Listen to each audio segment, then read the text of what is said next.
دیکھا گیا ہے کہ ریٹیلرز اور ہول سیلرز کو ٹیکس نیٹ میں لانے کے لیے ایف بی آر ہر چند ماہ کے بعد کسی اسکیم کا اعلان کر دیتا ہے، مگر کبھی مطلوبہ نتائج حاصل نہیں ہوئے۔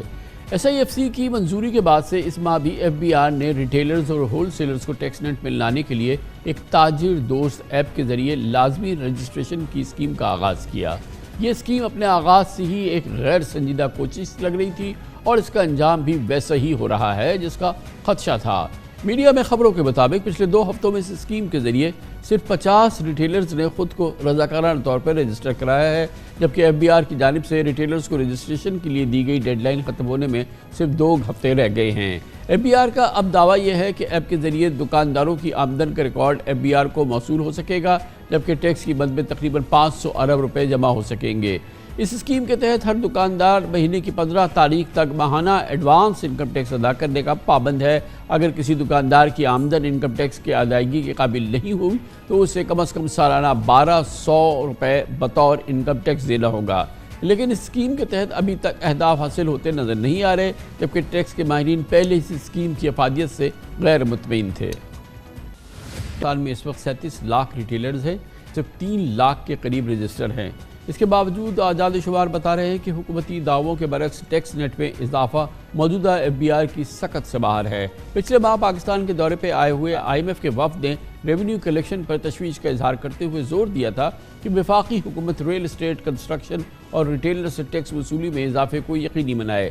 گزشتہ ہفتے آئی ایم ایف کی ایم ڈی کا کہنا تھا کہ موجودہ حکومت نے ٹیکس نیٹ بڑھانے کے لیے اقدامات کرنے کی یقین دہانی کرائی تو ہے۔ اس موضوع میں بات کرتے ہیں اور اس کے لیے ہمارے ساتھ پاکستان میں ٹیکس عبور کے ممتاز سینئر ترین ماہرین میں سے ایک سابق چیئرمین ایف بی آر جناب شبر زیدی موجود ہیں۔ بہت بہت شکریہ شبر زیدی صاحب۔ یہ جو تاجر دوست ایپ کے ذریعے ٹیکس نیٹ کو بڑھانے کی ریٹیلرز کو اور دوسرے جو شعبے جہاں پر ٹیکس کی عمل دخل نہیں ہے ان کو شامل کرنے کی یہ ایپ متعارف کرائی گئی تھی، 1 مہینے کا وقت رکھا گیا کہ اس میں لوگ اپنے آپ کو رجسٹر کرا لیں اور اس کے بعد پھر ایک انڈکٹیو ان سے ٹیکس لیا جائے گا۔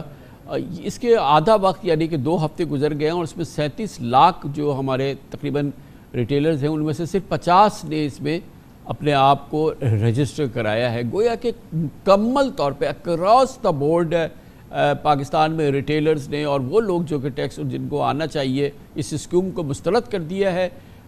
آپ اور ہم جیسے لوگوں کو شاید اس بارے میں پہلے سے معلوم تھا کہ اس کا یہی رد عمل ہوگا، یہی رسپانس ہوگا، تو کیا ایف بی آر کو پتہ نہیں تھا کہ یہ اس قسم کی اسکیمیں جو ہے پہلی اسکیمز کی طرح سے ایک بدترین ناکامی کا شکار ہوں گی؟ بسم اللہ الرحمن الرحیم۔ کامران صاحب، ایف بی آر کو بڑی اچھی طرح پتہ ہے کہ یہ اسکیم ایسی اسکیمیں جو پریزنٹ کی گئی، خاص طور پہ یہ جو اسکیم ہے اس میں کوئی فکس ٹیکس نہیں ہے، یہ ایکچولی ایڈوانس ٹیکس ہے۔ اور میں نے سمجھایا بھی تھا ممبر پالیسی صاحب کو کہ ایک عام ریٹیلر کو تو یہ سمجھ بھی نہیں آتی کہ ایڈوانس ٹیکس ہوتا کیا ہے، مگر وہ وہیں کے وہیں کھڑے ہیں اور ایف بی آر کو اچھی طرح اندازہ ہے کہ یہ اسکیم کامیاب نہیں ہوگی۔ مگر کیا ایف بی آر کی جو انتظامیہ ہے، کیا آپ کے خیال میں وہ اس کو کامیاب کرانے میں انٹرسٹڈ ہے؟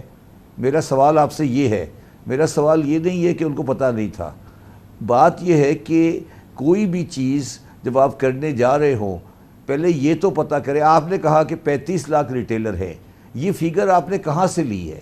کیا ایف بی آر کے پاس کوئی ڈیٹا ہے کہ راجہ بازار میں کتنی دکانیں ہیں؟ کیا کوئی ڈیٹا ہے کہ بوری بازار میں کتنی دکانیں ہیں؟ تو ایف بی آر تو اس بات میں سیریس ہے ہی نہیں۔